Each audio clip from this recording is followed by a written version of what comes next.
ಸಿರಿಕನ್ನಡ ವಾಹಿನಿಯ ಸಮಸ್ತ ವೀಕ್ಷಕ ಬಾಂಧವರಿಗೆ ನಾಗರ ಪಂಚಮಿ ಮಹಾತ್ಮೆ ಕಾರ್ಯಕ್ರಮಕ್ಕೆ ಸ್ವಾಗತ. ಸಮಸ್ತ ವೀಕ್ಷಕ ಬಾಂಧವರಿಗೆ ನಾಗರ ಪಂಚಮಿ ಹಬ್ಬದ ಶುಭಾಶಯಗಳು. ನಮಸ್ತೆ, ನನ್ನ ಹೆಸರು ಜಯಶೀಲಾ ಅಂತ ಮೈಸೂರಿಂದ ಮಾತಾಡ್ತಿದ್ದೀನಿ. ನನ್ನೊಂದು ಪ್ರಶ್ನೆ ಇದೆ. ನಾಗರ ಪಂಚಮಿ ಹಬ್ಬ ಏಕೆ ವಿಶೇಷವಾಗಿರುತ್ತದೆ? ಓಂ ಶ್ರೀ ಮುಕ್ತಿನಾಗಾಯ ನಮಃ. ಇವತ್ತು ಬಹಳ ವಿಶೇಷವಾದ ದಿನ, ಒಳ್ಳೆಯ ಪರ್ವಕಾಲ. ಯಾಕೆ ಹೇಳಿ? ನಾಗರ ಪಂಚಮಿ. ನಾಗರ ಪಂಚಮಿ ಅನ್ನುವಂಥದ್ದು ಸನಾತನ ಧರ್ಮದಲ್ಲಿ ಅನೇಕ ಹಬ್ಬಗಳ ಆಚರಣೆ ಇದೆ ಅಲ್ವಾ. ಅದೆಲ್ಲ ಹಬ್ಬಗಳಲ್ಲಿ ಕೂಡ ಈ ನಾಗರ ಪಂಚಮಿಗೆ ಬಹಳ ವಿಶಿಷ್ಟವಾದ ಒಂದು ಸ್ಥಾನ ಇದೆ. ಯಾಕಾಗಿ ನಾಗನಿಗೆ ಇಷ್ಟೊಂದು ಒಳ್ಳೆಯ ಮಹತ್ವವನ್ನು ನಾವು ಈ ಧರ್ಮದಲ್ಲಿ ಕೊಟ್ಟಿದ್ದೀವಿ ಅನ್ನೋದು ತುಂಬ ಮುಖ್ಯ ಆಗುತ್ತೆ. ಈ ನಾಗನನ್ನು ಯಾವುದೇ ಧರ್ಮದವರಾಗಲಿ, ಯಾವುದೇ ಪಂಥದವರಾಗಲಿ ಎಲ್ಲರೂ ಕೂಡ ಆರಾಧನೆಯನ್ನು ಮಾಡ್ತಕ್ಕಂಥದ್ದು. ಯಾವುದೇ ದೈವವನ್ನು ಪೂಜೆ ಮಾಡ್ತಕ್ಕಂಥವರಾದರೂ ಕೂಡ ನಾಗನನ್ನು ಕಾಮ್ಯ ದೇವತೆಯಾಗಿ ಪೂಜೆಯನ್ನು ಮಾಡ್ತಾರೆ. ಅದು ಸಂತಾನಕ್ಕಾಗಿಯೋ ಅಭಿವೃದ್ಧಿಗಾಗಿಯೋ ಯಾವುದೇ ಫಲಾಪೇಕ್ಷೆ ಇದ್ದಾಗಿಯೂ ಕೂಡ ಈ ನಾಗನನ್ನು ಆರಾಧನೆಯನ್ನು ಮಾಡ್ತಕ್ಕಂಥದ್ದು ಉಂಟು. ಹಾಗಾಗಿ ನಾಗನಿಗೆ ಬಹುಶಃ ಬಹಳ ವಿಶೇಷವಾದ ಸ್ಥಾನವನ್ನು ಕೊಟ್ಟಿರ್ತಕ್ಕಂಥದ್ದು. ಅಷ್ಟೇ ಅಲ್ಲ, ಪುರಾಣೋಕ್ತ ಕಾಲದಿಂದಲೂ ಕೂಡ ನಾಗನಿಗೆ ಬಹಳ ವಿಶೇಷವಾದ ಸ್ಥಾನಮಾನ ಇರ್ತಕ್ಕಂಥದ್ದು. ವಿಷ್ಣು ಸ್ವರೂಪಿ ನಾರಾಯಣ 7 ಹೆಡೆಯ ಸರ್ಪದ ಮೇಲೆ ಮಲಗಿರ್ತಕ್ಕಂಥದ್ದನ್ನು ನಾವು ನೋಡ್ತೀವಿ. ಪರಮೇಶ್ವರ ತನ್ನ ಕುತ್ತಿಗೆಯಲ್ಲೇ ನಾಗಾಭರಣವನ್ನು ಧರಿಸಿರೋದ್ರಿಂದನೇ ಅವನನ್ನು ನಾಗಾಭರಣ ಅಂತ ಹೇಳಿ ಕರೆಯುವಂಥದ್ದು. ಇನ್ನು ವಿನಾಯಕ ತನ್ನ ಹೊಟ್ಟೆಗೆ ಅದನ್ನು ಸುತ್ತಿಕೊಂಡಿರ್ತಕ್ಕಂಥದ್ದನ್ನು ನಾವು ನೋಡ್ತೀವಿ.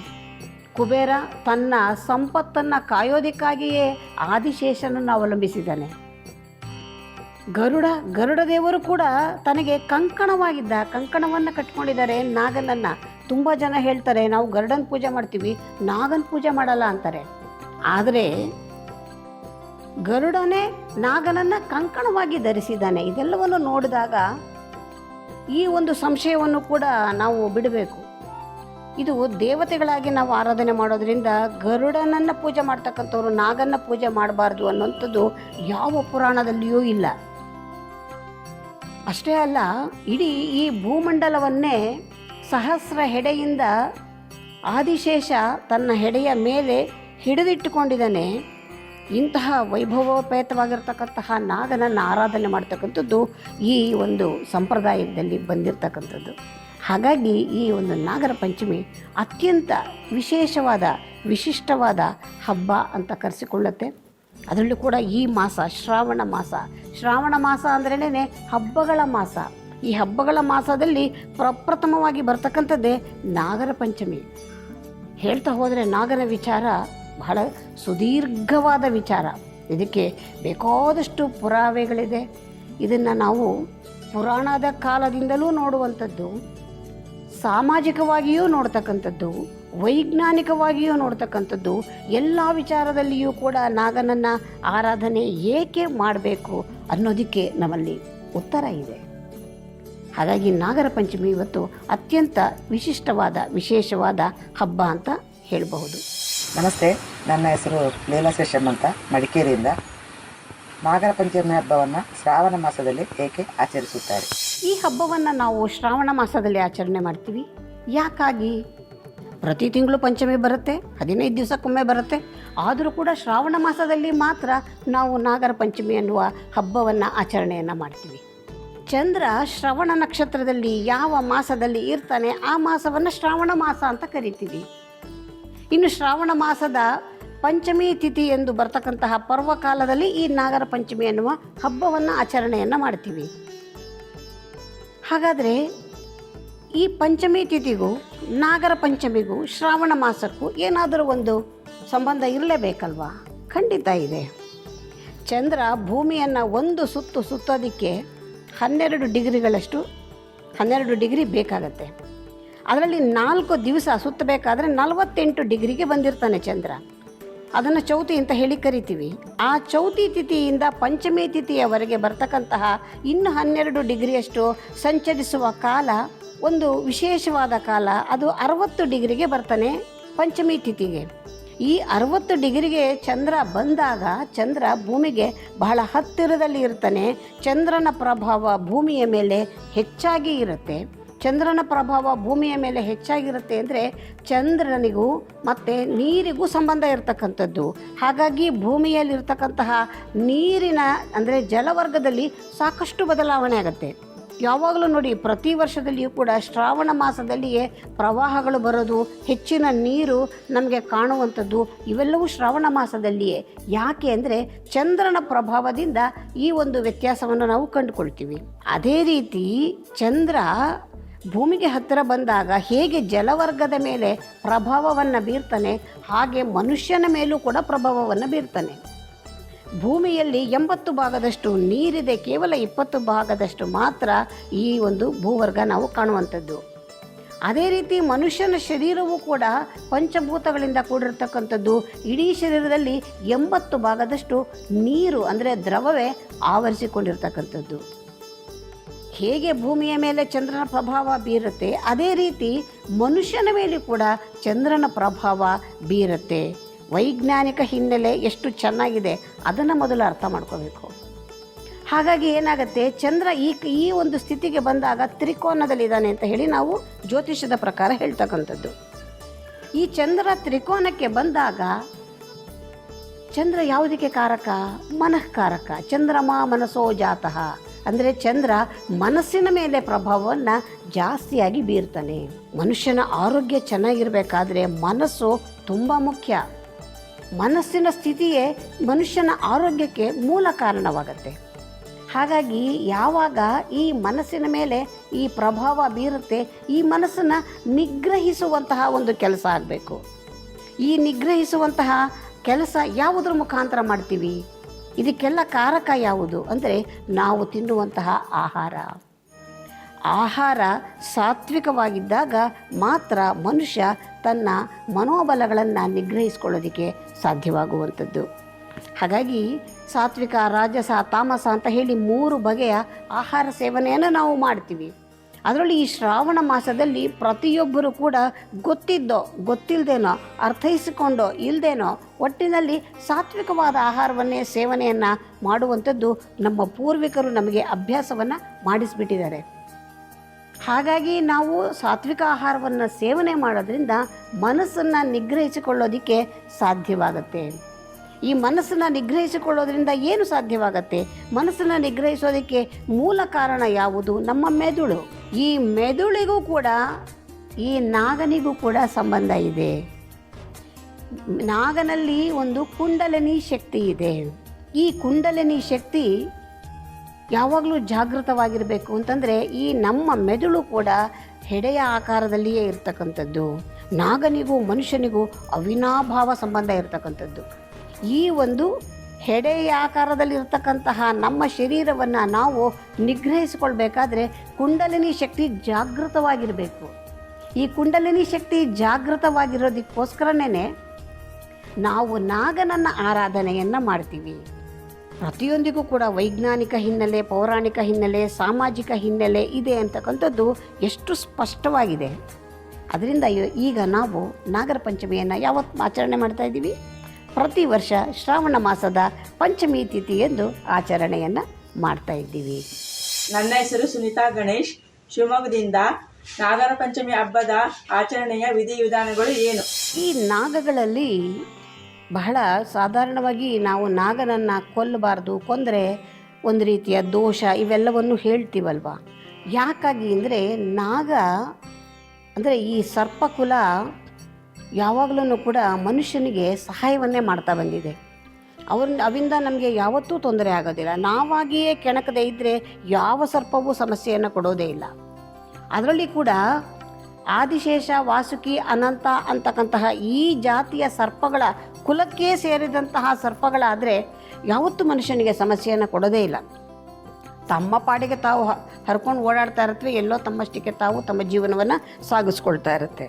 ಆದರೆ ಮನುಷ್ಯನೇ ಬಿಡೋದಿಲ್ಲ. ಕಂಡ್ರೆ ಸಾಕು, ಕೆರೆದಾದರೂ ಕೋಲಲ್ಲಿ ಎಳೆದಾದರೂ ಅದನ್ನು ಈಚೆಗೆ ತಂದು ಅದನ್ನು ಚೇಷ್ಟೆಯನ್ನು ಮಾಡ್ತಾನೆ. ಹಾಗಾಗಿ ಈ ಸರ್ಪಗಳು ನಾವು ಯಾವಾಗ ಕೆಣಕ್ತೀವಿ ಆವಾಗ ಮಾತ್ರ ತಾವು ತಮ್ಮನ್ನು ರಕ್ಷಣೆ ಮಾಡ್ಕೊಳ್ಳೋದಕ್ಕೆ ಪೂತ್ಕರಿಸೋದಕ್ಕೆ ಶುರು ಮಾಡುತ್ತವೆ. ಪೂತ್ಕರಿಸೋದು ಅಂದರೆ ಬುಸುಗುಟ್ಟೋದು. ಯಾಕೆ? ತಮ್ಮನ್ನು ರಕ್ಷಣೆ ಮಾಡ್ಕೊಳ್ಳೋಕ್ಕೋಸ್ಕರ. ಇದರಲ್ಲಿ ಈ ನಾಗನನ್ನು, ಅನಂತ ವಾಸುಕಿ ಆದಿಶೇಷ, ಈ ಒಂದು ದೈವಕ್ಕೆ ಸಮಾನವಾಗಿರ್ತಕ್ಕಂತಹ ನಾಗನನ್ನು ನಾವು ಆರಾಧನೆ ಮಾಡೋದು. ಅದರಲ್ಲೂ ಕೂಡ 12 ಬಗೆಯ ಸರ್ಪಗಳನ್ನು ನಾವು ಆರಾಧನೆ ಮಾಡ್ತೀವಿ. ಈ 12 ಬಗೆಯ ಸರ್ಪಗಳನ್ನು ತಿಂಗಳಿಗೆ ಒಂದೊಂದನ್ನು ಆರಾಧನೆ ಮಾಡಬೇಕು ಅನ್ನೋದು ಕೂಡ ಪುರಾಣದಲ್ಲಿ ಇದೆ. ಅದರಲ್ಲಿ ವಾಸುಕಿ, ತಕ್ಷಕ, ಪದ್ಮ, ಶಂಖ, ಮಣಿಭದ್ರಕ, ಈ ರೀತಿ 12 ಬಗೆಯ ಸರ್ಪಗಳು ಇದೆ. ಕಾರ್ಕೋಟಕ, ಇವೆಲ್ಲವೂ ಇರತಕ್ಕಂಥದ್ದು. ಇನ್ನು ಕೆಲವು ಭಾಗದಲ್ಲಿ ಈ ನಾಗನ ಸಹೋದರಿ ಮಾನಸಾದೇವಿ ಅಂತ, ಅವಳನ್ನು ಆರಾಧನೆ ಮಾಡ್ತಕ್ಕಂಥದ್ದು ಕೂಡ ಒಂದು ಪದ್ಧತಿ ಇದೆ. ಕಶ್ಯಪರ ಪುತ್ರಿ ಈ ಮಾನಸಾದೇವಿಯನ್ನು ಕೂಡ ಉತ್ತರ ಭಾರತದ ಕಡೆ ಎಲ್ಲ ದೇವಿ ಅಂತ ಹೇಳಿ ಪೂಜೆಯನ್ನು ಮಾಡ್ತಕ್ಕಂಥದ್ದು ಉಂಟು. ಈ 12 ಬಗೆಯ ಸರ್ಪಗಳನ್ನು ಒಂದೊಂದು ತಿಂಗಳಲ್ಲಿ ಒಂದೊಂದು ನಾಗನನ್ನು ಆರಾಧನೆ ಮಾಡಬೇಕು. ಇಂತಹ ಮಾಸದಲ್ಲಿ ಇಂಥದ್ದೇ ನಾಗನನ್ನು ಆರಾಧನೆ ಮಾಡಬೇಕು. ಇದಕ್ಕೆಲ್ಲ ಬೇಕಾದಷ್ಟು ವಿವರಣೆ ನಮಗೆ ಪುರಾಣದಲ್ಲಿ ಸಿಗ್ತಕ್ಕಂಥದ್ದಾಗಿದೆ. ಇನ್ನು ಈ ಆಚರಣೆ ಹೇಗೆ ಮಾಡಬೇಕು ಅನ್ನೋದು ಮತ್ತೊಂದು ಪ್ರಶ್ನೆ. ತುಂಬ ಜನಕ್ಕೆ ಈ ಗೊಂದಲ ಕೂಡ ಇದೆ.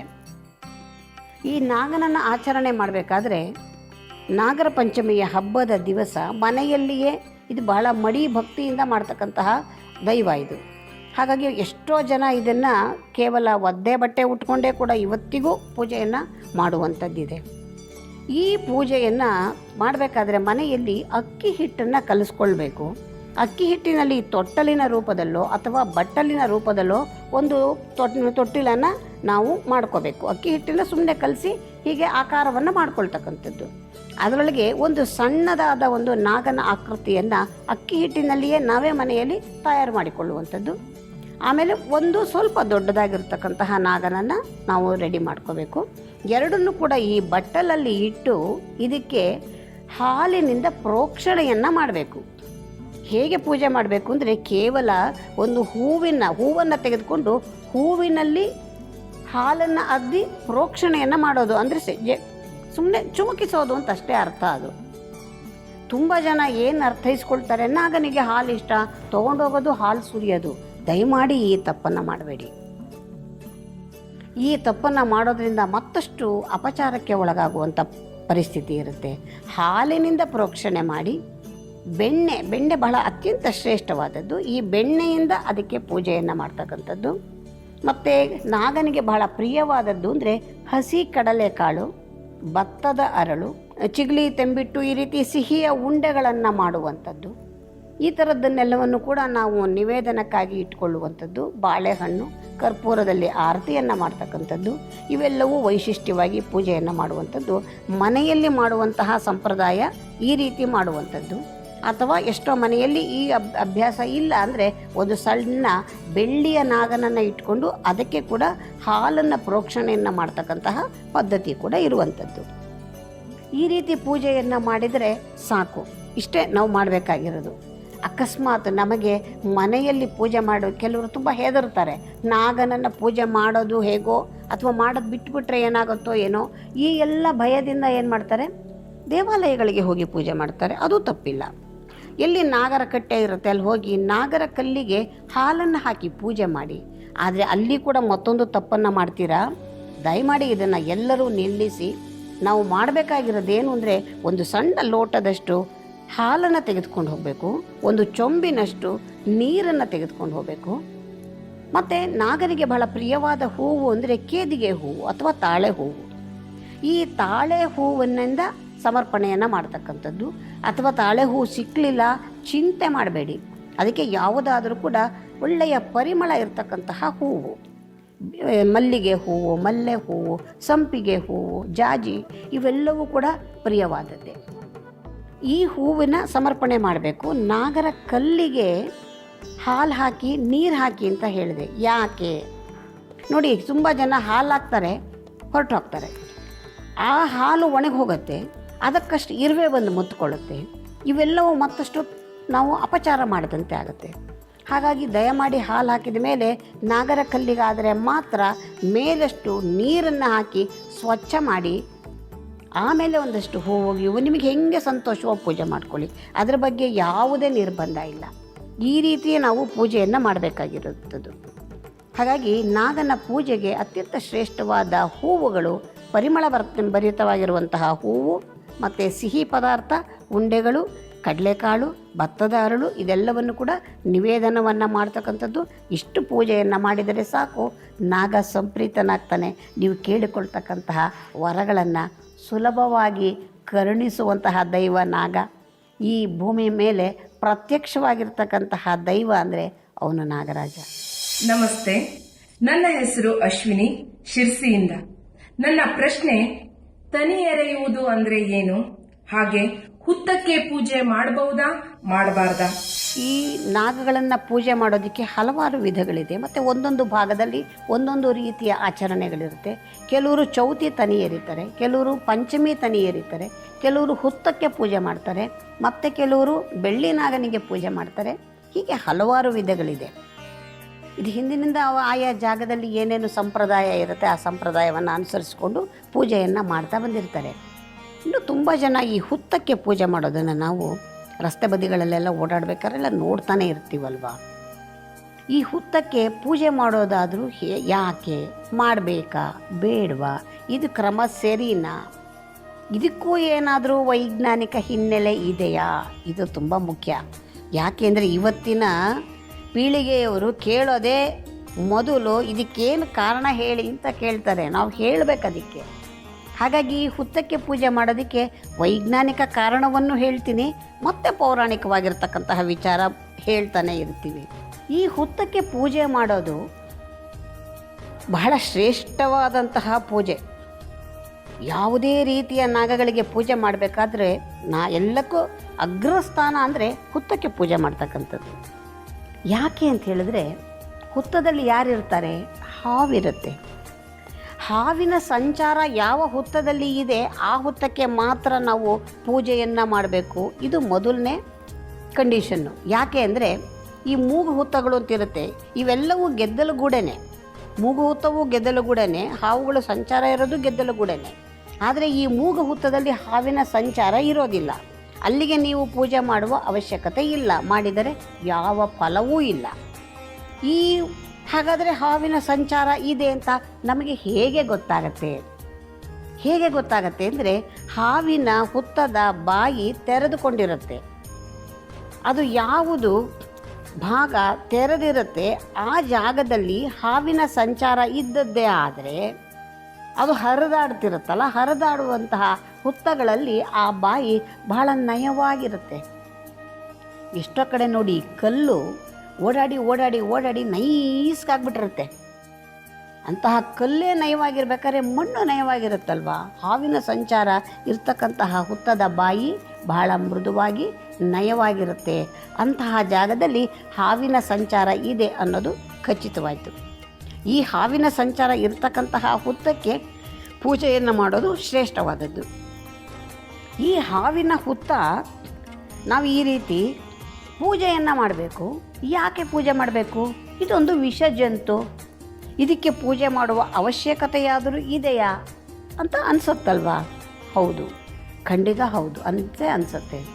ಆದರೆ ಇದು ವಿಷ ಜಂತುವೇ ಆದರೂ ಕೂಡ ನಾವು ದೈವತ್ವವನ್ನು ಕಾಣ್ತೀವಿ ನಾಗನಲ್ಲಿ. ತುಂಬ ಜನಕ್ಕೆ ಸಂತಾನ ಆಗೋದಿಲ್ಲ. ಸಂತಾನ ಆಗದೇ ಇದ್ದಾಗ ಜ್ಯೋತಿಷ್ಯರು ಏನು ಹೇಳಿರ್ತಾರೆ? ಹೋಗಿ ಹುತ್ತಕ್ಕೆ 48 ದಿವಸ ಪೂಜೆ ಮಾಡಿ, ಬೆಳಗಿನ ಜಾವದಲ್ಲಿ ಹೋಗಿ ಪೂಜೆ ಮಾಡ್ಕೊಂಬನ್ನಿಮ್ಮ, ಸಂತಾನ ಆಗುತ್ತೆ ಅಂತಾರೆ. ಆವಾಗ ನಮ್ಮವರು ಏನು ಹೇಳ್ತಾರೆ? ಹುತ್ತಕ್ಕೆ ಪೂಜೆ ಮಾಡಿಬಿಟ್ರೆ ಸಂತಾನ ಆಗ್ಬಿಡುತ್ತಾ? ಎಂಥ ಮೌಢ್ಯ! ನಮ್ಮ ಜನ ತುಂಬ ಮೂಢನಂಬಿಕೆಯ ಜನ ಅನ್ನುವ ಟೈಟ್ಲನ್ನು ಕೊಡ್ತಾರೆ. ಆದರೆ ಹುತ್ತಕ್ಕೆ ಪೂಜೆ ಮಾಡೋದ್ರಿಂದ, ಪ್ರದಕ್ಷಿಣೆ ಮಾಡೋದ್ರಿಂದ ಸಂತಾನ ಆಗತ್ತೆ ಅನ್ನುವಂಥದ್ದು ವೈದ್ಯಕೀಯದಲ್ಲಿ ಇರ್ತಕ್ಕಂಥದ್ದು. ಹೇಗೆ ಅನ್ನುವ ಪ್ರಶ್ನೆ.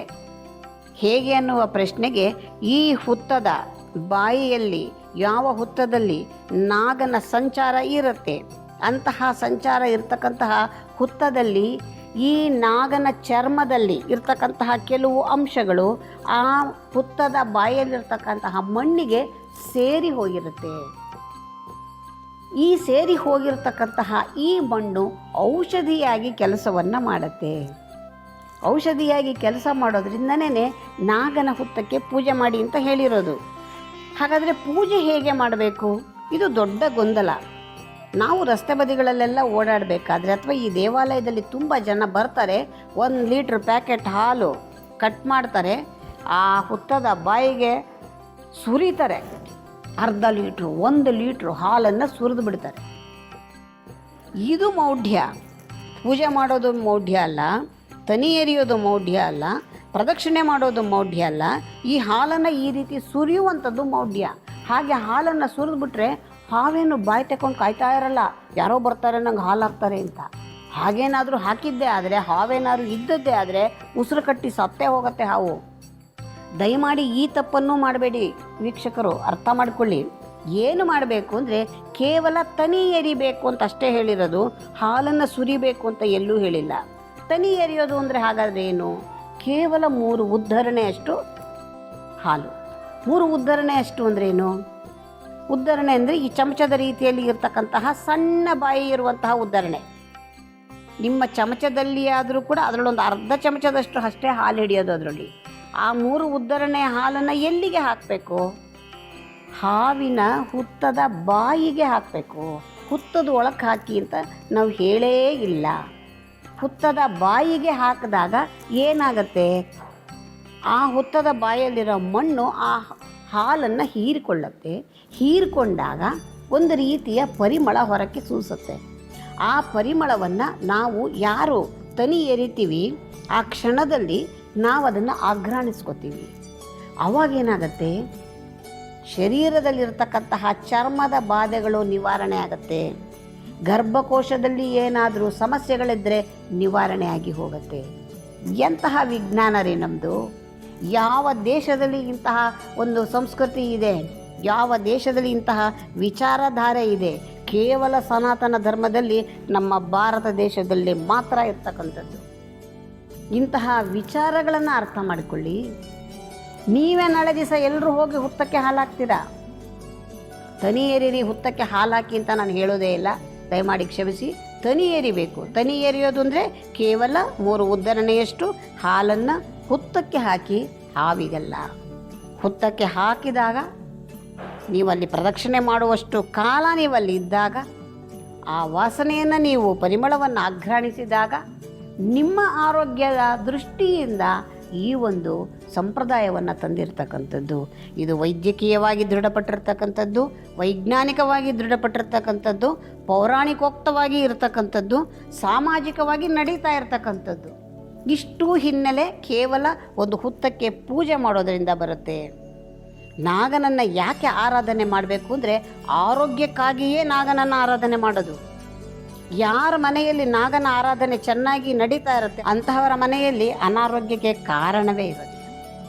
ಹಾಗಾಗಿ ನಾಗನ ಆರಾಧನೆಯನ್ನು ಸರಿಯಾದ ಕ್ರಮದಲ್ಲಿ ಮಾಡಿ, ಹುತ್ತಕ್ಕಾದರೂ ಮಾಡಿ, ವಿಗ್ರಹಕ್ಕಾದರೂ ಮಾಡಿ, ಮನೆಯಲ್ಲೇ ಆದರೂ ಮಾಡಿ, ಬೆಳ್ಳಿ ನಾಗನಿಗಾದರೂ ಮಾಡಿ, ಶ್ರದ್ಧೆಯಿಂದ ಮಾಡಿ, ಭಕ್ತಿಯಿಂದ ಮಾಡಿ, ಅವನು ನಿಮ್ಮನ್ನು ಯಾವ ಕಾಲಕ್ಕೂ ಕೈ ಹಿಡಿತಾನೆ. ಇದಕ್ಕೆ ಬೇಕಾದಷ್ಟು ಕಥೆಗಳಿದೆ, ಪುರಾಣವಿದೆ, ಎಲ್ಲವೂ ಇದೆ. ಹೇಳ್ತಾ ಹೋದರೆ ನಾನು ಆಗಲೇ ಹೇಳಿದ್ನಲ್ಲ, ಇಡೀ ದಿವಸ ಕೇವಲ ನಾಗನ ವಿಚಾರವನ್ನೇ ಮಾತನಾಡ್ಬೋದು. ಅಂತಹ ಅದ್ಭುತವಾದ ದೈವ ಈ ನಮ್ಮ ನಾಗರಾಜ. ನಾಗರ ಪಂಚಮಿ ಹಬ್ಬವನ್ನು ಒಡ ಹುಟ್ಟಿದವರ ಹಬ್ಬ ಎಂದು ಕರೆಯುತ್ತಾರೆ. ಏಕೆ? ಈ ಹಬ್ಬದಲ್ಲಿ ಮತ್ತೊಂದು ವೈಶಿಷ್ಟ್ಯ ಇದೆ. ಅಣ್ಣ ತಮ್ಮಂದಿರ ಹಬ್ಬ ಅಂತ ಕೂಡ ಹೇಳಿ ನಾಗರ ಪಂಚಮಿಯನ್ನು ಕರೀತಕ್ಕಂಥದ್ದು. ಅಣ್ಣ ತಮ್ಮಂದಿರು ಇರ್ತಕ್ಕಂತಹ ಮನೆಯಲ್ಲಿ ಬಹಳ ವೈಭವೋಪೇತವಾಗಿ ನಡೆಯುವಂಥ ಹಬ್ಬ ನಾಗರ ಪಂಚಮಿ ಹಬ್ಬ. ಯಾಕೆ ಅಂತ ಹೇಳಿದ್ರೆ, ಅಣ್ಣ ತಮ್ಮಂದಿರನ್ನು ಮನೆಗೆ ಕರೆಸ್ತಾರೆ ಅಕ್ಕ ತಂಗಿಯರು. ಕರೆಸಿ ತಮ್ಮ ತವರು ಸುಖವಾಗಿ, ಸಂತೋಷವಾಗಿ, ನೆಮ್ಮದಿಯಾಗಿ ಇರಲಿ ಅನ್ನೋದು ಒಂದು ಅರ್ಥ. ಮತ್ತೊಂದು, ಈ ಅಕ್ಕ ತಂಗಿಯರು ಅಣ್ಣ ತಮ್ಮಂದಿರಿಗೆ ಬೆನ್ನು ಮೂಳೆಗೆ ಹಾಲನ್ನು ಪ್ರೋಕ್ಷಣೆಯನ್ನು ಮಾಡ್ತಕ್ಕಂತಹ ಒಂದು ಅಭ್ಯಾಸ ಇದೆ. ಅಂದರೆ ಬೆನ್ನು ಮೂಳೆ ಗಟ್ಟಿಯಾಗಿರಲಿ.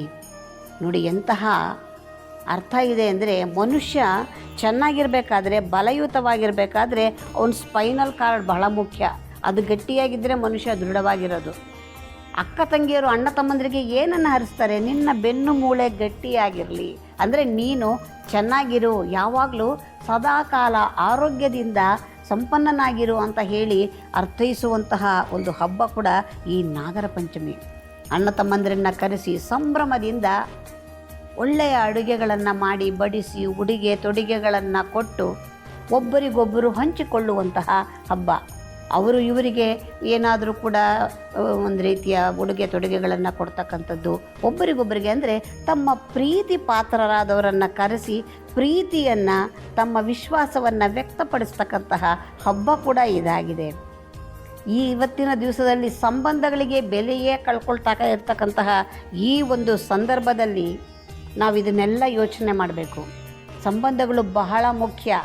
ಇದಕ್ಕೂ ಕೂಡ ನಮ್ಮ ಪುರಾಣದಲ್ಲಿ ಮತ್ತು ಈ ನಾಗನ ಹಬ್ಬದ ದಿವಸ ಯಾಕೆ ಈ ಸಂಪ್ರದಾಯ, ಅದಕ್ಕೂ ಒಂದು ವಿಷಯ ಹೇಳ್ತೀನಿ ಕೇಳಿ. ನೋಡಿ, ಈ ನಾಗಗಳು ಮೊಟ್ಟೆಗಳನ್ನು ಇಟ್ಟಾಗ ಒಂದೊಂದು ಮೊಟ್ಟೆಯನ್ನು ಇಡಲ್ಲ, ಬೇಕಾದಷ್ಟು ಮೊಟ್ಟೆ ಇಡುತ್ತೆ. ಆ ಮೊಟ್ಟೆಗಳಲ್ಲಿ ಒಂದು 100-200 ಮೊಟ್ಟೆ ಇಟ್ಟರೆ ಒಂದು ಸ್ವಲ್ಪ ಮಾತ್ರನೇ ಮರಿಗಳಾಗಿ ಬೆಳೆಯೋದಕ್ಕೆ ಸಾಧ್ಯ ಆಗುವಂಥದ್ದು. ಇವು ಸ್ವಲ್ಪ ಬೆಳೀತಿದ್ದ ಹಾಗೇನೆ ಆ ಸ್ಥಳವನ್ನು ಬಿಟ್ಟು ತಮ್ಮಷ್ಟಕ್ಕೆ ತಾವು ಹರ್ಕೊಂಡು ಎಲ್ಲೆಲ್ಲೆಲ್ಲೆಲ್ಲೆಲ್ಲ ಹೊರಟೋಗಿರುತ್ತವೆ.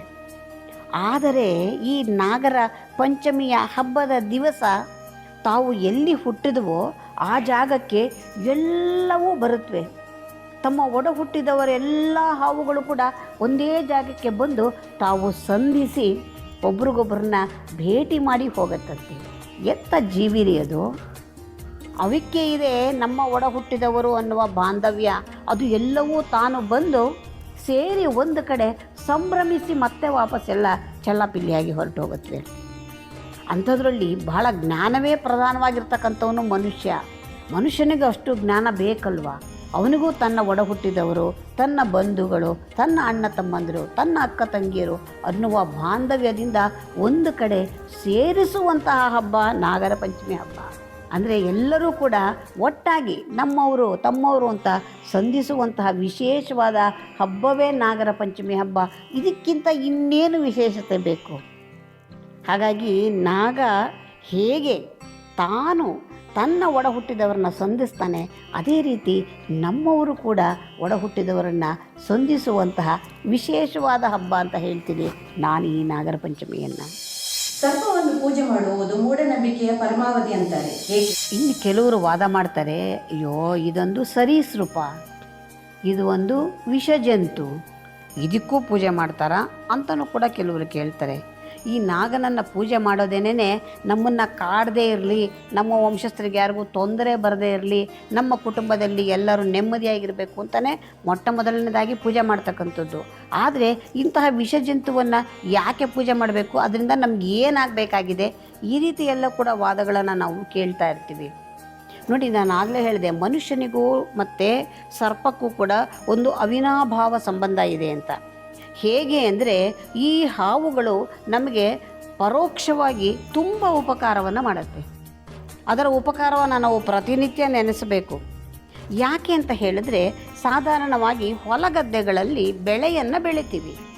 ಈ ಬೆಳೆಯನ್ನು ಬೆಳೆದದ್ದರಲ್ಲಿ ಅರ್ಧ ಭಾಗ ಈ ಇಲಿಗಳು, ಹೆಗ್ಗಣಗಳು, ಕ್ರಿಮಿಕೀಟಗಳು ಇದೇ ಎಲ್ಲ ತಿಂದು ಹಾಕಿಬಿಡುತ್ತೆ.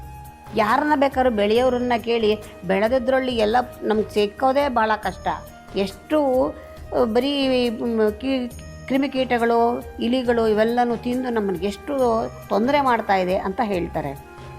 ಯಾವ ಹೊಲಗದ್ದೆಗಳಲ್ಲಿ ಹಾವಿರುತ್ತೆ, ಆ ಹಾವಿರ್ತಕ್ಕಂತಹ ಹೊಲಗದ್ದೆಗಳಲ್ಲಿ ಇರುವಂತಹ ಏನು ಬೆಳೆ ಇದೆ ಅದರಲ್ಲಿ ಹೆಚ್ಚು ಸಿಂಹಪಾಲು ಅವರಿಗೆ ಸಿಕ್ಕಬೇಕಾದ್ರೆ ಆ ಜಾಗದಲ್ಲಿ ಹಾವಿದ್ದಾಗ ಮಾತ್ರನೇ. ಏನು ಮಾಡುತ್ತೆ ಈ ಹಾವುಗಳು ಅಂದರೆ, ಹಾವುಗಳು ಇಲಿಗಳನ್ನು, ಕ್ರಿಮಿಕೀಟಗಳನ್ನು ಎಲ್ಲವನ್ನು ಕೂಡ ತಿಂದು ಹಾಕ್ಬಿಡುತ್ತೆ.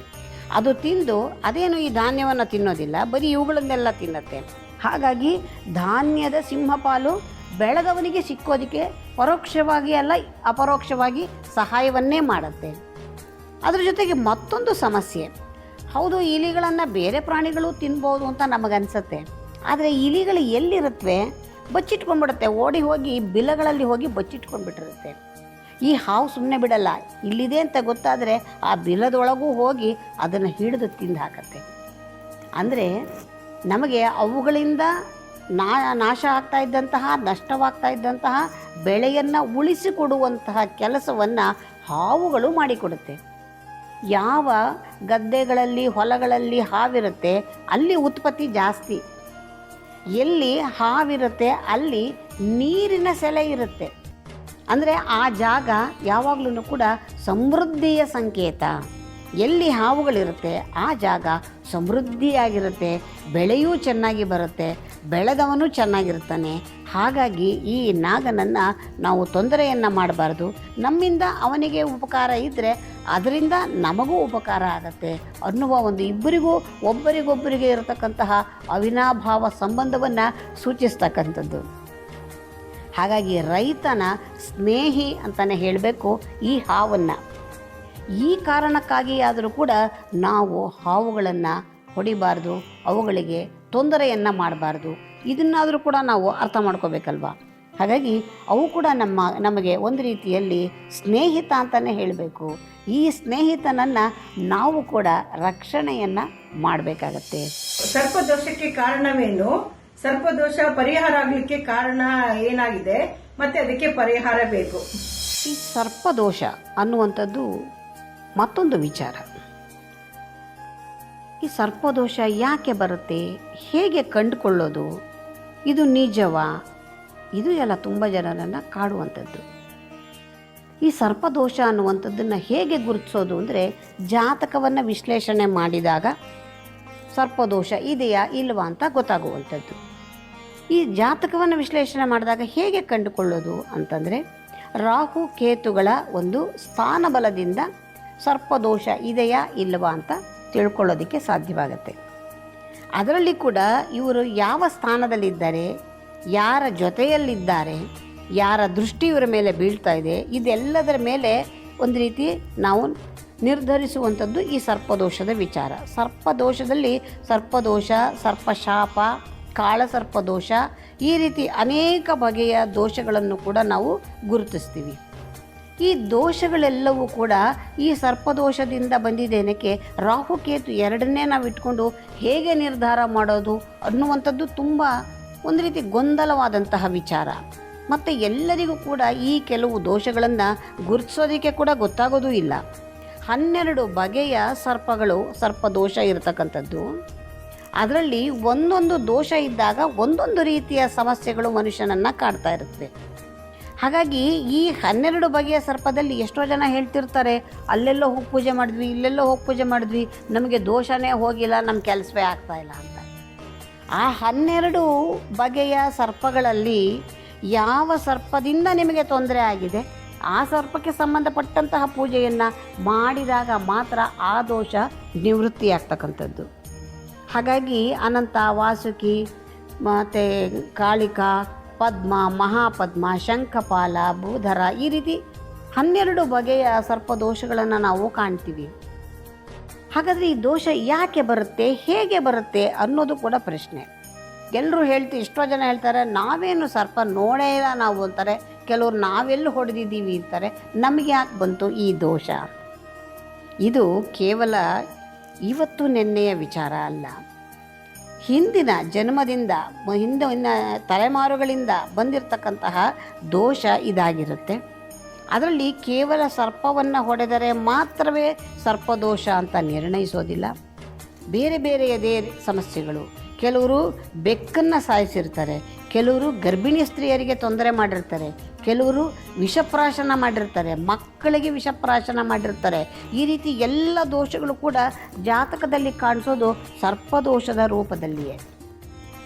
ಆ ಯಾವುದೇ ದೋಷ ಇದ್ದಾಗ್ಯೂ ಕೂಡ ಪರಿಹರಿಸ್ಕೊಳ್ಳೋಕ್ಕೆ ಸಾಧ್ಯವಾಗೋದು ಕೂಡ ಸರ್ಪ ಪೂಜೆಯಿಂದನೇ. ಸರ್ಪ ಪೂಜೆಯನ್ನು ಮಾಡೋದ್ರಿಂದನೇ ಆ ದೋಷಗಳೆಲ್ಲವೂ ಕೂಡ ನಿವೃತ್ತಿಯಾಗ್ತಕ್ಕಂಥದ್ದು. ಅಂದರೆ ಈ ಸರ್ಪದೋಷ ಅನ್ನುವಂಥದ್ದು ಬಹಳ ದೊಡ್ಡ ವಿಚಾರ. ಭವಿಷ್ಯ ಪುರಾಣದಲ್ಲಿ ವ್ಯಾಸ ಮಹರ್ಷಿಗಳೇ ಹೇಳಿಬಿಟ್ಟಿದ್ದಾರೆ, ಸರ್ಪ ಬಹಳ ವಿಶೇಷವಾದಂತಹ ದೈವ, ಇದು ಅನಾದಿ ಕಾಲದಿಂದ ಇರತಕ್ಕಂಥದ್ದು, ಅದನ್ನು ನಾವು ಆರಾಧನೆ ಮಾಡಬೇಕು ಅಂತ. ವ್ಯಾಸ ಮಹರ್ಷಿಗಳು ವಿಷ್ಣು ಸ್ವರೂಪಿ, ವಿಷ್ಣುವಿನ ರೂಪವೇ ವ್ಯಾಸ ಮಹರ್ಷಿಗಳು ಅಂತ ಕೂಡ ನಾವು ವಿಷ್ಣು ಸಹಸ್ರನಾಮದಲ್ಲಿ ನೋಡ್ತೀವಿ. ವ್ಯಾಸಾಯ ವಿಷ್ಣು ರೂಪಾಯ ಅಂತ, ವ್ಯಾಸರೇ ವಿಷ್ಣು. ಹಾಗಾಗಿ ಅವರೇ ಹೇಳಿದ್ದಾರೆ ಅಂದಮೇಲೆ ಇದಕ್ಕೆ ಎಷ್ಟೊಂದು ಮಹತ್ವ ಇದೆ ಅನ್ನೋದನ್ನು ನಾವು ಅರ್ಥ ಮಾಡ್ಕೊಳ್ಬೇಕಾಗತ್ತೆ. ಹಾಗಾಗಿ ಈ ಸರ್ಪದೋಷಕ್ಕೆ ಕಾರಣಗಳು ಹಲವಾರು ಇರುತ್ತೆ. ಇನ್ನು ಕೆಲವರು ಹುತ್ತುಗಳನ್ನು ಹೊಡಿತಾರೆ. ಯಾಕೆ ಹೊಡಿತಾರೆ ಪಾಪ? ಅವ್ರೇನು ಬೇಕು ಅಂತ ಹೊಡಿಯಲ್ಲ. ಅವ್ರು ಯಾವುದೋ ಒಂದು ಸೈಟ್ ತೊಗೋತಾರೆ, ಸೈಟಲ್ಲಿ ಒಂದು ಹುತ್ತ ಇರುತ್ತೆ, ಇವ್ರ ಮನೆ ಕಟ್ಟಬೇಕಾದ್ರೆ ಅದು ಅಡ್ಡ ಇರುತ್ತೆ, ಅದನ್ನು ಹೊಡೆದಾಕ್ತಾರೆ. ಆದರೆ ಆಕಸ್ಮಿಕವಾಗಿ ಅಲ್ಲೇನಾದರೂ ಹಾವಿದ್ದಾಗ, ಅಲ್ಲೇನಾದರೂ ಮೊಟ್ಟೆಗಳನ್ನು ಇಟ್ಟು ಹೋಗಿದ್ದಾಗ, ಆ ಹಾವು ವಾಪಸ್ ಬಂದಾಗ ನೋಡಿದಾಗ ಅಲ್ಲಿ ತನ್ನ ಮನೆ ಇಲ್ಲ ಅಂದಾಗ ತಾನು ಶಪಿಸತ್ತೆ. ನಿಮ್ಮ ಮನೆಗೆ ಯಾರಾದರೂ ಬಂದು ಇದು ನನ್ನ ಮನೆ ಅಂತ ಅನಧಿಕೃತವಾಗಿಯೋ ಅಧಿಕೃತವಾಗಿಯೋ ಬಂದು ಅವರು ಅದನ್ನು ನಿಮ್ಮಿಂದ ಕಿತ್ತುಕೊಂಡ್ರೆ ನೀವು ಸುಮ್ಮನಿರ್ತೀರಾ? ನಿಮ್ಮ ಜಾಗದಲ್ಲಿ ಒಂದು ಅಡಿ ಏನಾರು ಯಾರು ಪಕ್ಕದವರು ಸ್ವಲ್ಪ ಸರಿಸ್ಕೊಂಡ್ರೆ ಎಷ್ಟು ಗಲಾಟೆ ಮಾಡ್ತೀರಾ? ಅಂಥದ್ರಲ್ಲಿ ತನ್ನ ಮನೆ ಅಂತ ಮಾಡ್ಕೊಂಡಿರ್ತಕ್ಕಂತಹ ಗೂಡನ್ನು ಒಡೆದು ಹಾಕಿದ್ರೆ ಬಿಡತ್ತಾ ಪ್ರಾಣಿ? ಅದು ಯಾರೇ ಆಗ್ಬೋದು, ಸರ್ಪ ಅಂತಲೇ ಅಲ್ಲ. ಆವಾಗ ಅದು ಶಪಿಸತ್ತೆ. ಇಂತಹ ಶಾಪಕ್ಕೆ ಒಳಗಾಗ್ತಾನೆ ಮನುಷ್ಯ. ಅದು ಬೇಕು ಅಂತ ಮಾಡಿದ್ವೋ ಬೇಡ ಅಂತ ಮಾಡಿದ್ವೋ ಗೊತ್ತಿಲ್ಲ, ನಿಮಗೆ ಕಾರಣ ಬೇಕಿಲ್ಲ. ಹಿಂದೆ ಮಹಾಭಾರತದ ಕಾಲದಲ್ಲಿ ಭೀಷ್ಮ ಪಿತಾಮಹ ಒಮ್ಮೆ ತನ್ನ ರಥದಲ್ಲಿ ಹೋಗ್ತಾ ಇರ್ತಾನೆ. ತನ್ನ ರಥದಲ್ಲಿ ಹೋಗ್ತಾ ಇರಬೇಕಾದ್ರೆ ರಸ್ತೆಯಲ್ಲಿ ಇದ್ದಕ್ಕಿದ್ದ ಹಾಗೆ ಸಾರಥಿ ತನ್ನ ರಥವನ್ನು ನಿಲ್ಲಿಸ್ತಾನೆ. ರಥವನ್ನು ನಿಲ್ಲಿಸಿದಾಗ ಯಾಕೆ ಗಾಡಿ ನಿಲ್ಲಿಸ್ದೆ ಅಂತ ಕೇಳ್ತಾನೆ. ಕೇಳಿದಾಗ ಇಲ್ಲೊಂದು ಮುಂದೆ ಹಾವು ಅಡ್ಡಲಾಗಿ ಮಲಗಿದೆ, ನಾನು ಹೇಗೆ ರಥ ಮುಂದಕ್ಕೆ ಓಡಿಸ್ಲಿ ಅಂತಾನೆ. ಅದಕ್ಕೆ ಭೀಷ್ಮ ಏನು ಹೇಳ್ತಾರೆ, ಅಷ್ಟೇ ತಾನೇ, ಒಂದು ಕೋಲ ಕಡ್ಡಿನ ಆ ಕಡೆ ಈ ಕಡೆ ತೊಗೊಂಡು ಅದಕ್ಕೇನು ತೊಂದರೆ ಮಾಡಬೇಡ, ಅದನ್ನು ತೆಗೆದು ಪಕ್ಕಕ್ಕೆ ಹಾಕ್ಬಿಡು, ನಾವು ಮುಂದಕ್ಕೆ ಹೋಗೋಣ ಅಂತ. ಆಯಿತು ಸರಿ ಅಂಥೇಳಿ ಸಾರಥಿ ಅಷ್ಟೇ ಮಾಡ್ತಾನೆ. ಅವನೇನು ಮಾಡ್ತಾನೆ, ಒಂದು ಕೋಲೋ ಕಡ್ಡಿನೋ ತರ್ತಾನೆ, ಆ ಹಾವನ್ನು ಕಡ್ಡಿಯಿಂದ ಎತ್ಕೋತಾನೆ, ತೆಗೆದು ಪಕ್ಕಕ್ಕೆ ಬೀಸಾಕ್ತಾನೆ. ಇವ್ರ ಪಾಡಿಗೆ ಇವರು ಮುಂದಕ್ಕೆ ಹೊರಟೋಗ್ತಾರೆ. ಇದೇ ಭೀಷ್ಮ ಪಿತಾಮಹರು ಮಹಾಭಾರತದ ಯುದ್ಧದಲ್ಲಿ ಅವರು ಶರಶಯ್ಯಲ್ಲಿ ಮಲಗಿರ್ತಾರೆ. ಮಲಗಿದ್ದಾಗ ಕೃಷ್ಣ ಬರ್ತಾನೆ ಮಾತಾಡ್ಸ್ಕೊಂಡು ಹೋಗೋಕ್ಕೆ ಅಂತ. ಕೃಷ್ಣನನ್ನು ಕೇಳ್ತಾರೆ, ಕೃಷ್ಣ, ನಾನು ಯಾವುದೇ ತಪ್ಪು ಮಾಡಿಲ್ಲ, ನಾನು ಯಾವತ್ತೂ ಯಾರಿಗೂ ತೊಂದರೆ ಕೊಟ್ಟಿಲ್ಲ, ನನಗೆ ಯಾಕೆ ಇವತ್ತು ಇಷ್ಟೊಂದು ಬಾಣಗಳಿಂದ ನಾನು ಚುಚ್ಚಿ ಇಷ್ಟೊಂದು ನೋವನ್ನು ಅನುಭವಿಸ್ತಾ ಇದ್ದೀನಿ? ಇದಕ್ಕೆ ಕಾರಣ ನೀನೇ ಏನಾದರೂ ಹೇಳಬೇಕು ಅಂತ ಕೇಳಿದಾಗ, ನಾನೇ ಹೇಳೋಗೋಜಿಲ್ಲ, ನಿಮಗೆ ಗೊತ್ತು ತಪ್ಪು ಏನು ಮಾಡಿದ್ದೀರಿ ಅನ್ನೋದು, ಸ್ವಲ್ಪ ಜ್ಞಾಪಿಸ್ಕೊಳ್ಳಿ ಅಂತ ಹೇಳ್ತಾನೆ. ಜ್ಞಾಪಿಸ್ಕೊಳ್ಳಿ ಅಂತ ಹೇಳಿ ಒಂದು ನಿಮಿಷ ಅವರಿಗೆ ಹಿಂದಿನ ಜನ್ಮದ ವೃತ್ತಾಂತ ಗೊತ್ತಾಗೋ ಹಾಗೆ ಅವರಿಗೆ ಒಂದು ಆಶೀರ್ವಾದ ಮಾಡ್ತಾನೆ. ಆವಾಗ ಹಿಂದಿನ ಸ್ಮರಣೆ ಅವರಿಗೆ ಬರುತ್ತೆ. ಭೀಷ್ಮರಿಗೆ ಸ್ಮರಣೆ ಬಂದಾಗ ಅವರು ನೋಡ್ತಾರೆ, ಅವರು ಇದು ರಥದಲ್ಲಿ ಬರ್ತಾ ಇದ್ದಿದ್ದು, ಆ ಹಾವು ಅಡ್ಡಲಾಗಿ ಮಲಗಿದ್ದಿದ್ದು, ಆವಾಗ ಇವರೇ ಎತ್ತಿ ಆ ಕಡೆ ಹಾಕು ಅಂತ ಹೇಳಿದ್ದು ಎಲ್ಲವೂ ಸ್ಮರಣೆಗೆ ಬರುತ್ತೆ. ಈ ಹಾವನ್ನು ಅವರು ಎತ್ತಿ ಹಾಕಿದ್ನಲ್ವಾ, ಆ ಹಾವೇನಾಯಿತು, ಪಕ್ಕದಲ್ಲಿ ಒಂದು ಮುಳ್ಳಿನ ಪೊದೆ ಇತ್ತು, ಆ ಪೊದೆಯ ಮೇಲೆ ಹೋಗಿ ಬಿತ್ತು.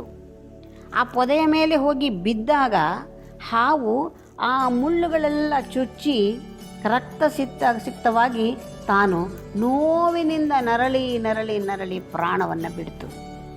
ಅದು ಇವರಿಗೆ ನೋಡಿರಲಿಲ್ಲ ಅವತ್ತು. ಅದನ್ನು ಪಕ್ಕಕ್ಕೆ ಎಸೆಂದ್ರು, ಅವನು ಎಸೆದ, ಇವ್ರು ಮುಂದಕ್ಕೆ ಹೋದರೂ ಅವ್ರ ಕೆಲಸ ಅವತ್ತು ಮುಗಿದಿತ್ತು.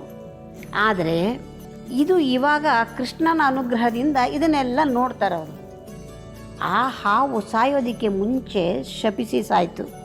ಏನಂತ, ನಾನು ಹೇಗೆ ಮುಳ್ಳಿನಿಂದ ಚುಚ್ಚಿಸ್ಕೊಂಡು ಇವತ್ತು ಸಾಯ್ತಾ ಇದ್ದೀನಿ, ನಿನಗೂ ಅದೇ ಸ್ಥಿತಿ ಬರಲಿ ಅಂತ. ಎಷ್ಟು ಚೆನ್ನಾಗಿದೆ. ಹಿಂದಿನ ಜನ್ಮದಲ್ಲಿ ಮಾಡಿದ್ದು ಈ ಜನ್ಮದಲ್ಲಿ ಏನೇ ತಪ್ಪು ಮಾಡದೇ ಇದ್ದರೂ ಕೂಡ ಅವರು ಕೂಡ ಅದೇ ರೀತಿ ಬಾಣಗಳ ಮೇಲೆ ಮಲಗಿ ರಕ್ತಸಿಕ್ತವಾಗಿ ನೋವಿನಿಂದ ನರಳಿ ನರಳಿ ನರಳಿಯೇ ಸಾಯ್ತಾರೆ. ಆಗ ಎಲ್ಲವೂ ಜ್ಞಾಪಕ ಬಂದು ಭೀಷ್ಮ ಹೇಳ್ತಾರೆ ಕೃಷ್ಣನಿಗೆ ನಮಸ್ಕಾರ ಮಾಡಿ, ಅರ್ಥವಾಯಿತು ಕೃಷ್ಣ, ಆದರೆ ಇದರಲ್ಲಿ ನನ್ನ ತಪ್ಪೇನಿದೆ? ನಾನೇನು ಹೇಳಿದೆ, ಈ ಕಡ್ಡಿಯಿಂದ ಹಾವನ್ನು ತೆಗೆದು ಆ ಕಡೆ ಹಾಕು ಅಂದೆ, ಅವನು ಹಾಕ್ದ. ಅದರಲ್ಲಿ ಅವನ ತಪ್ಪೇನಿದೆ? ಅವನು ಏನು ತಪ್ಪು ಮಾಡಿಲ್ಲ, ಅವನು ತೆಗೆದು ಹಿಂಗೆ ಹಾಕ್ದ ಅಷ್ಟೇ. ಆದರೆ ಅದರ ಒಂದು ದುರದೃಷ್ಟದಿಂದ ಅದು ಹೋಗಿ ಮುಳ್ಳಿನ ಮೇಲೆ ಬಿದ್ದು ಸಾಯ್ತು. ಅದರಲ್ಲಿ ನಮ್ಮ ಪಾತ್ರ ಏನು ಅಂತ ನೋಡಿ. ನೀವು ಎಸೆದದ್ದು ನಿಮಗೆ ನೋಡ್ಕೊಂಡು ಎಸಿಬಹುದಿತ್ತು. ಯಾಕೆ ಅಂದರೆ ಅದೊಂದು ಮೂಕಜೀವಿ. ನೀವು ಗೊತ್ತಿದ್ದೋ ಗೊತ್ತಿಲ್ಲದೇನೋ ನಿಮ್ಮ ಕಾರಣದಿಂದಾಗಿಯೇ ಅದು ಸತ್ತಿದ್ದು. ಹಾಗಾಗಿ ಅದರ ನೋವಿನಿಂದ ಅದು ಶಪಿಸಿತ್ತು. ಆ ಶಾಪವನ್ನು ನೀವು ಅನುಭವಿಸಲೇಬೇಕು ಇವಾಗ ಅನ್ನುವಂತಹ ವಿಚಾರ ಬರುತ್ತೆ. ಅಂದರೆ ಎಷ್ಟೋ ಜನ ಹೇಳ್ತಿರ್ತೀವಲ್ವ, ನಾವು ಏನಾದರೂ ತುಂಬ ಹಿಂಸೆ ಆದಾಗ, ನೋವಾದಾಗ, ತೊಂದರೆಗಳಲ್ಲಿ ಸಿಕ್ಕಾಕೊಂಡಾಗ, ಅಯ್ಯೋ ನಾವು ಯಾರಿಗೇನು ಮಾಡಿದ್ವೋ ಏನೋ ಇವಾಗ ಅನುಭವಿಸ್ತಾ ಇದ್ದೀವಿ ಅಂತ ನಮ್ಮ ಬಾಯಲ್ಲೇ ಬರುತ್ತಲ್ವ. ನಾವೇನೂ ತಪ್ಪು ಮಾಡಿದಿರ ನಮಗೆ ಶಿಕ್ಷೆ ಬರೋದೇ ಇಲ್ಲ. ಭಗವಂತ ಎಲ್ಲರಿಗೂ ಕೂಡ ಸರಿಯಾದ ರೀತಿಯಲ್ಲೇ ಎಲ್ಲವನ್ನು ಕೊಟ್ಟಿರ್ತಾನೆ. ಆದರೆ ನಮಗೆ ಅನುಭವಿಸೋಕ್ಕೆ ಆಗುವಂಥದ್ದು ನಮ್ಮ ಒಂದು ಪಾಪ ಕರ್ಮಗಳ ಏನಿದೆ, ನಾವೇನು ಪಡ್ಕೊಂಡಿದ್ದೀವಿ ಅದನ್ನು ಮಾತ್ರ ನಾವು ಈ ಜನ್ಮದಲ್ಲಿ ಅನುಸರಿಸೋಕ್ಕೆ, ಅನುಭವಿಸೋದಕ್ಕೆ ಸಾಧ್ಯವಾಗುವಂಥದ್ದು ಅನ್ನೋದಕ್ಕೆ ಈ ಪುರಾಣದ ಕಥೆಗಳೆಲ್ಲವೂ ಕೂಡ ನಮಗೆ ಸಹಾಯವಾಗುತ್ತೆ. ಈಗ ಯಾಕೆ ಹೇಳಿದೆ ಹೇಳಿ ನಾನು? ಈ ಹಾವನ್ನು, ಹುತ್ತವನ್ನು ನಾವು ಒಡೆದಾಕಿದ್ವಲ್ವ, ಹೊಡೆದಾಕಿದಾಗ ಅದು ಮತ್ತೆ ಪುನಃ ಬಂದಾಗ ಆ ಜಾಗದಲ್ಲಿ ತನ್ನ ಮನೆ ಇಲ್ಲ ಅಂದಾಗ ಅದು ಶಪಿಸತ್ತೆ. ಅದರ ತಪ್ಪೇನಿದೆ? ಅದು ಶಪಿಸಿದ್ದು ತಪ್ಪಲ್ಲ, ತಾನು ತನ್ನ ಮರಿಗಳನ್ನು, ಮೊಟ್ಟೆಗಳನ್ನು ಕಳ್ಕೊಂಡಿದ್ದು ನಿಜ, ಶಪಿಸಿದ್ದು ನಿಜ. ಹಾಗಾಗಿ ಆಮೇಲೆ ನೀವು ಭವ್ಯೋಪೇತವಾಗಿ ಕಟ್ಟಿರ್ತಕ್ಕಂತಹ ಈ ಬಂಗಲೆಯಲ್ಲಿ ನೀವು ಏನೇ ಕೋಟಿಗಟ್ಟಲೆ ಸಂಪಾದನೆ ಮಾಡಿ ಜೀವಿಸಿ, ಅಲ್ಲಿ ಸಮಸ್ಯೆಗಳ ಆಗರ ಇದ್ದೇ ಇರುತ್ತೆ. ಹಾಗಾಗಿ ಈ ಹುತ್ತಗಳನ್ನು ಒಡೆಯೋದ್ರಿಂದನೂ ಕೂಡ ಸರ್ಪದೋಷ, ಕಟ್ಟಿಟ್ಟ ಬುತ್ತಿ. ಇನ್ನು ಕೆಲವರು ಮತ್ತೆ ಕೆಲಸವನ್ನು ಮಾಡ್ತಾರೆ. ಈ ರಸ್ತೆಯಲ್ಲಿ ಎಲ್ಲೋ ಹೋಗ್ತಾ ಇರ್ತೀವಿ, ನಾವು ಎಷ್ಟೋ ಬಾರಿ ನೋಡ್ತೀವಿ, ಯಾವುದೋ ಒಂದು ಹಾವು ಅಕಸ್ಮಾತ್ ಪಾಪ ಗಾಬರಿನಲ್ಲಿ ಆ ಕಡೆ ಈ ಕಡೆ ಓಡ್ಕೊಂಡು ರಸ್ತೆಗೆ ಬಂದುಬಿಡುತ್ತೆ. ಬಂತು ಅಥವಾ ಪಕ್ಕದಲ್ಲೇ ಎಲ್ಲೋ ಕಾಣಿಸಿದ್ದಷ್ಟೇ ಜನ ಸುಮ್ಮನೆ ಬಿಡಲ್ಲ, ಒಂದು ಕೋಲ್ ತಗೋತಾರೆ, ಅದನ್ನು ಹೊಡಿತಾರೆ, ಅದ್ರ ಪಡ್ಗದು ಹೋಗ್ತಾ ಇರುತ್ತೆ. ಸುಮ್ಮನೆ ಹೊಡೆಯೋದು, ಮತ್ತು ಕೆಲವರು ಅರ್ಧಂಬರ್ಧ ಜೀವಿಯಾಗಿ ಬಿಟ್ಬಿಡೋದು, ಇವೆಲ್ಲ ಮಾಡ್ತಾರೆ. ಹಾಗೆ ಮಾಡಿದಾಗ ಏನಾಗುತ್ತೆ, ಅದು ನರಳಿ ಸಾಯುತ್ತೆ. ಅದನ್ನು ನಾವು ಸುತ್ತಮುತ್ತ ಎಲ್ಲಿ ಓಡಾಡ್ತಾ ಇರ್ತಾರೆ ಜನ, ಎಲ್ಲರೂ ಗುಂಪು ಕಟ್ಕೊಂಡು ನೋಡ್ತಾ ಇರ್ತಾರೆ ಹೊರತು ಎಲ್ಲರೂ ಯಾರೂ ಅದನ್ನು ಬಿಡಿಸುವಂಥ ಪ್ರಯತ್ನವನ್ನು ಮಾಡಲ್ಲ. ಇದು ನರಳಿ ಸಾಯುವಾಗ ಒಮ್ಮೆ ಜೋರಾಗಿ ಪುತ್ಕರಿಸುತ್ತೆ. ಆ ಬುಸ್ ಅಂತ ಅದು ಶಬ್ದವನ್ನು ಮಾಡಿ ಉಸಿರು ಬಿಡುತ್ತಲ್ಲ, ಆ ಉಸಿರು ಇಡೀ ಆ ಪರಿಸರದಲ್ಲಿರ್ತಕ್ಕಂತಹ ಗಾಳಿಯಲ್ಲಿ ಸೇರಿ ಹೋಗುತ್ತೆ. ಈ ಶಪಿಸಿದ ಈ ಉಸಿರಿನ ಈ ಗಾಳಿಯನ್ನು ಆ ಸುತ್ತಲೂ ಇದ್ದಂತಹ ಯಾರೆಲ್ಲ ಜನ ಇದ್ದರು ಅಷ್ಟೂ ಜನರು ಕೂಡ ಇದನ್ನು ಸೇವನೆಯನ್ನು ಮಾಡ್ತಾರೆ. ಅವಾಗೇನಾಯಿತು, ಹೊಡೆದವನೊಬ್ಬ, ನೋಡಿದವರು 100 ಜನ, ಆ ಗಾಳಿಯನ್ನು ಸೇವಿಸಿದವರು 1000 ಜನ. ಈ 1000 ಜನಕ್ಕೂ ಕೂಡ ಸರ್ಪ ಶಾಪ ತಗಲತ್ತೆ. ಅದರ ಒಂದು ಶಾಪ ಎಲ್ಲರಿಗೂ ಕೂಡ ಸೇರಿ ಹೋಗುತ್ತೆ. ಹಾಗಾಗಿ ಈ ಸರ್ಪದೋಷ ಬರೋದಕ್ಕೆ ಬೇಕಾದಷ್ಟು ಕಾರಣಗಳಿದೆ. ಈ ಎಲ್ಲ ತಪ್ಪುಗಳನ್ನು ನಾವು ಮಾಡೋದು ಎಷ್ಟು ಸಾಧ್ಯವೋ, ತೀರ ಆಗಲೇ ಇಲ್ಲ, ಗೊತ್ತಾಗಲೇ ಇಲ್ಲ, ಏನೋ ಆಕಸ್ಮಿಕ ಇವೆಲ್ಲ ಆಗತ್ತೆ. ಆದರೆ ಆಯಿತು ಅಂತ ಗೊತ್ತಾದಾಗಲಾದ್ರೂ ಕೂಡ ನಾವು ಅಲ್ಲಲ್ಲಿಯೇ ಪ್ರಾಯಶ್ಚಿತ್ತವನ್ನು ಮಾಡಿಕೊಳ್ಬೇಕು. ಈ ಪ್ರಾಯಶ್ಚಿತ್ತ ಅನ್ನುವಂಥದ್ದು 83 ಲಕ್ಷ ರೀತಿಯ ಸಮಸ್ಯೆಗಳಿಗೆ ಪ್ರಾಯಶ್ಚಿತ್ತವನ್ನು ಮಾಡಿಕೊಳ್ಳುವಂತಹ ಪರಿಸ್ಥಿತಿ ಇರುತ್ತೆ. ಪ್ರತಿಯೊಬ್ಬ ಮನುಷ್ಯನು ತನ್ನ ಜೀವಿತ ಕಾಲದಲ್ಲಿ ಬೇಕಾದಷ್ಟು ತಪ್ಪುಗಳನ್ನು ಮಾಡ್ತಾನೆ, ಬೇಕಾದಷ್ಟು ಸಮಸ್ಯೆಗಳನ್ನು ಎದುರಿಸ್ತಿರ್ತಾನೆ. ಆ ಸಮಸ್ಯೆ ಸರಿ ಮಾಡ್ಕೊಳ್ಳೋಕ್ಕೋಸ್ಕರ ತಪ್ಪುಗಳನ್ನು ಮಾಡ್ತಾನೇ ಹೋಗ್ತಾನೆ. ಅದನ್ನು ಸರಿಪಡಿಸ್ಕೊಳ್ಳೋದಕ್ಕೋಸ್ಕರ ನೀವು ಎಷ್ಟು ಪ್ರಾಯಶ್ಚಿತ್ತ ಮಾಡಿದ್ರೂ ಸಾಕಾಗಲ್ಲ. ಕೆಲವರು ಹೇಳ್ತಾರೆ, ನಾವು ಹೋಗಿದ್ವಿ ನಾಗರ ದೇವಸ್ಥಾನಕ್ಕೆ ಹೋಗಿ ಒಂದು ಅರ್ಚನೆ ಮಾಡಿಸ್ಕೊಂಬಂದ್ವಿ, ನಮ್ಮದೆಲ್ಲ ಮುಗೀತು. ಎಷ್ಟೆಷ್ಟು ದೊಡ್ಡ ದೊಡ್ಡ ಸಮಸ್ಯೆಗಳು ತಪ್ಪುಗಳನ್ನು ಮಾಡಿರ್ತೀವಿ, ಅಷ್ಟು ಸುಲಭವಾಗಿ ಹೋಗುತ್ತೇನ್ರಿ ನಾವು ಮಾಡಿರ್ತಕ್ಕಂತಹ ತಪ್ಪಿಗೆ ಅಷ್ಟು ಸುಲಭದ ಪರಿಹಾರದಲ್ಲೆಲ್ಲ ಕಳ್ಕೊಳ್ಳಿಕ್ಕೆ ಸಾಧ್ಯವಿಲ್ಲ.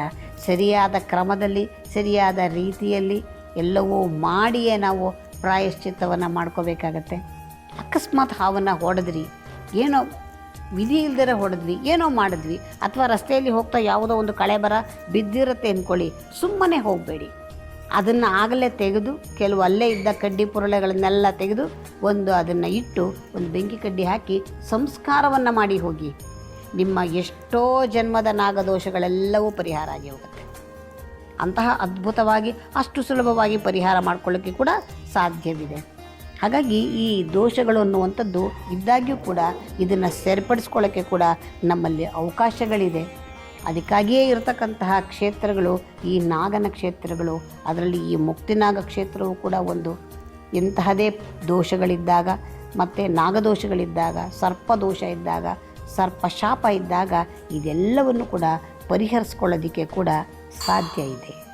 ಹಾಗಾಗಿ ನೀವು ಕೂಡ ಬೆಂಗಳೂರಿನಲ್ಲಿರ್ತಕ್ಕಂತಹ ಮುಕ್ತಿನಾಗ ಕ್ಷೇತ್ರಕ್ಕೆ ಬನ್ನಿ, ಸ್ವಾಮಿಯ ದರ್ಶನ ಮಾಡಿ ಅವನ ಕೃಪೆಗೆ ಪಾತ್ರರಾಗಿ. ನಾಗರ ಪಂಚಮಿಯ ಮಹಾತ್ಮೆಯ ಬಗ್ಗೆ ಸಾಕಷ್ಟು ವಿವರಗಳನ್ನು ಇದುವರೆಗೂ ಕೊಟ್ಟಿದ್ದೀನಿ, ಎಲ್ಲರೂ ಕೇಳಿದ್ದೀರಿ. ಎಲ್ಲರೂ ಕೂಡ ಶ್ರದ್ಧಾ ಭಕ್ತಿಯಿಂದ ಎಲ್ಲರೂ ಈ ಒಂದು ಹಬ್ಬವನ್ನು ಆಚರಣೆಯನ್ನು ಮಾಡಿ.